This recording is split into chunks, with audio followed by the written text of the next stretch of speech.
Something is happening in the luxury community. Something is happening with luxury brands, how they reach out to customers and how they run their businesses. And kind of like the catalyst for all of this news coming out was what's happening with the company Farfetch.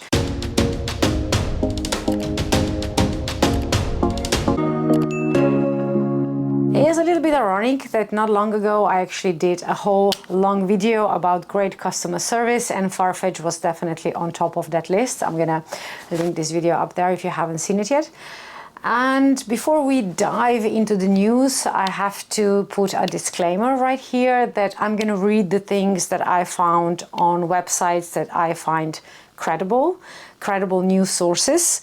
And conclusions I'm going to get from that are my own. So everything is allegedly. I don't know anybody at those companies. I don't have any first-hand information. So everything I say in this video is, of course, my own opinion, is for entertainment purposes, and all of it is allegedly. So with that said, let's dive into Farfetch news first, in case you haven't heard it yet.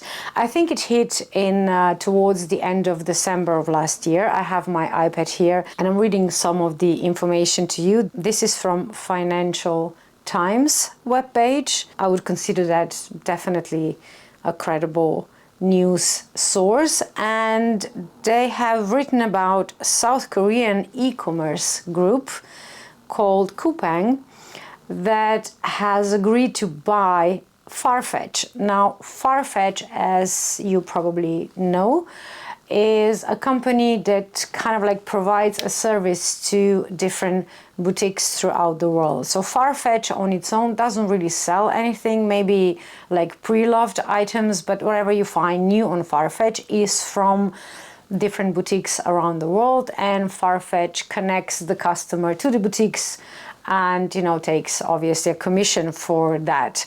So while I know that they are based in United Kingdom, because I had some contact with customer service and they were all based in London, I did not know that Farfetch is actually registered at Cayman Islands. Now, we can think about that, what we think about that. It's just a very common place for, let's say, certain companies and people to have accounts there, to be registered there. I do not own a company, so I don't know if it's just good business to be registered at certain locations in the world. But Cayman Islands are pretty notorious. So that to me did not kind of sound good that they are registered there. But you know, I'm sure they had their reasons. So to go back to South Korean news, Farfetch has been doing really well since 2018 when they launched their services and went public. And they kind of peaked in 2021 as per Financial Times. In 2021, their market value was $24 billion. Now, from 2021, things kind of turned. We all know what happened in 2020. People were buying a lot more in 2020 and 2021 because they were not traveling. They did not have so many other usual expenses due to all the limitations. So they were actually buying more than they did before. So obviously that would show a difference in revenue of all the retail companies and businesses. And then over the last 2-3 years, Farfetch really struggled to kind of become profitable. And also they had problems to secure luxury items. You know, Farfetch is concentrated on high and middle range luxury items, but they could never score certain brands like Hermes or Chanel, because those companies preferred to keep their customers and their business to themselves. They didn't want to sell through other companies through other web pages, and they were allegedly very against sales.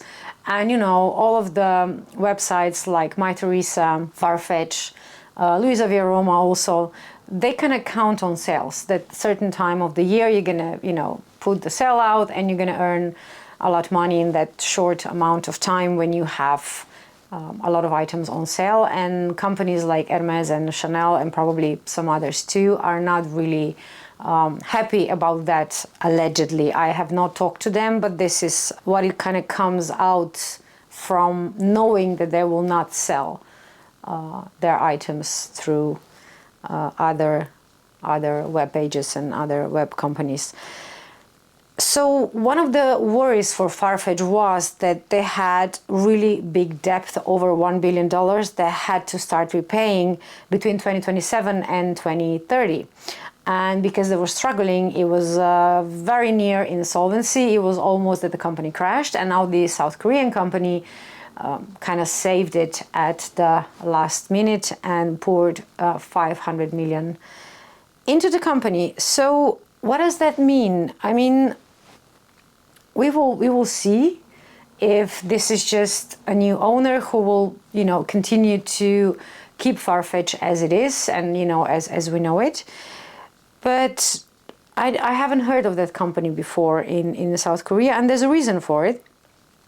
Because they are not into luxury goods. They are in food delivery, they have video streaming and online shopping in Japan, South Korea, and elsewhere. Even though they are having like online shopping part of their business, they are not specifically mentioned as luxury items. So this is definitely, like, it looks something new to them, but we will see what this actually means. One of the other issues for Farfetch is that some of the big brands, or let's say mother companies of big brands, pulled out of Farfetch. One of them is Kering. This one is the luxury giant. They own Gucci, Bottega Veneta, then they have Balenciaga, I think, and a lot of other brands. And they will not sell through Farfetch anymore. Now again, Farfetch is a middleman for boutiques and customers.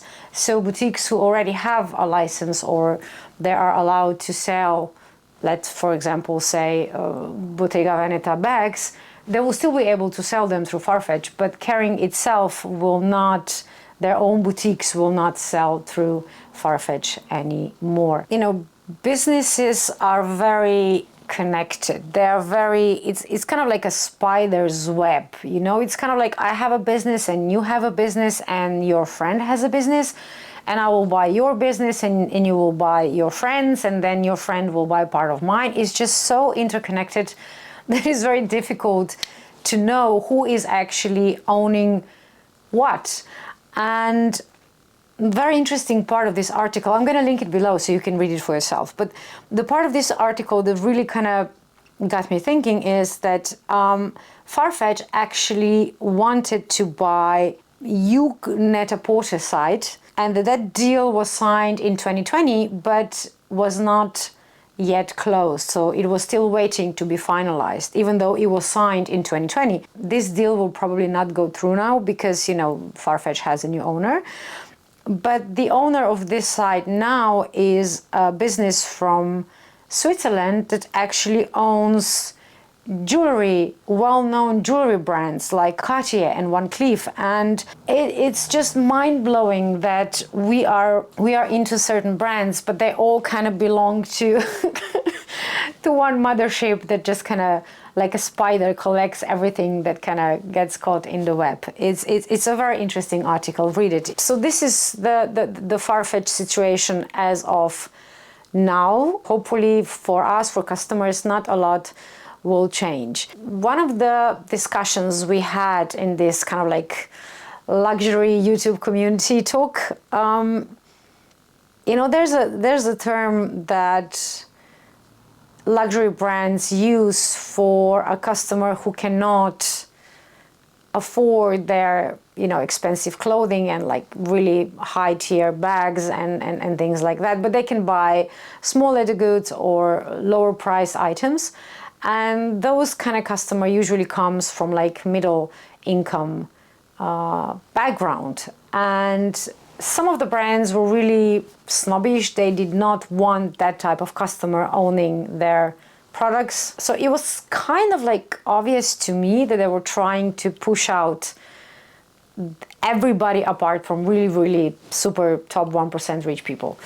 And this is just my opinion. It's something that I see, but I feel, because I am kind of in that group as well. I mean, I have been buying their, you know, like Chanel, Dior, Louis Vuitton bags, and a lot of them I did buy pre-loved. So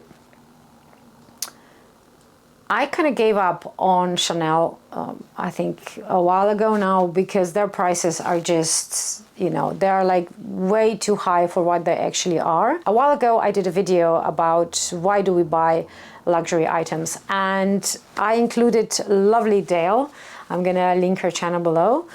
How does she feel about it? Why do we still buy luxury, knowing what we know about luxury and how their items are made, and, you know, all the price increases and, you know, problems with like quality and stuff like that. The question that arises now, if all of us who are not in this 1% crazy rich category, if we stop buying anything connected with these old heritage brands, will they survive, you think?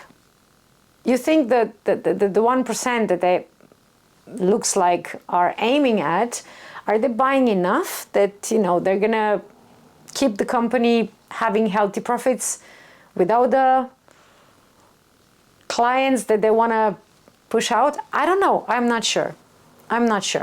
And the evidence is there. I mean, we don't know about Chanel because it's a private company, so they do not share any numbers of how much they are actually how much their revenue is or how much they're profiting. They're not sharing a lot of information because they don't have to. It's a private, you know, family-owned company. But other brands who has to share the numbers, it's pretty obvious that, you know, that most of them are not doing so good. Is this because a lot of people have stopped buying, or is it just because they raised their prices so much and this is the reason why? I don't know. I think it's just so interesting to kind of dig into this, but because I'm not a financial reporter, I am a journalist, but I don't report on financial things. So I am not really familiar with what's going on there, but I find it interesting.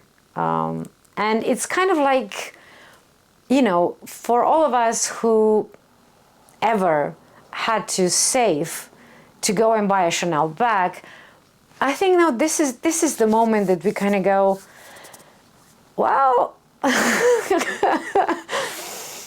I guess you need us, right? I guess you need us. If you're into luxury, I'm pretty sure this is the topic that will interest you too. So what do you think? Like really, what do you think? Do you think it's gonna make any difference that so many people who are not, again, in this crazy 1%, that they stopped buying? I'm turning to other brands. I'm trying to find good quality, still, you know, like affordable things, but I'm trying to kind of combine the sustainable and all that factors in there as well.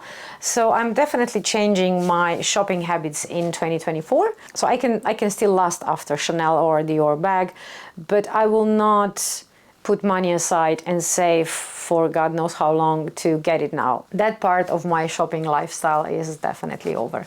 How about yours? Are you thinking of changing anything this year? And of course, tell me what you think about this whole Farfetch story. Are you buying there? Are you still gonna buy there?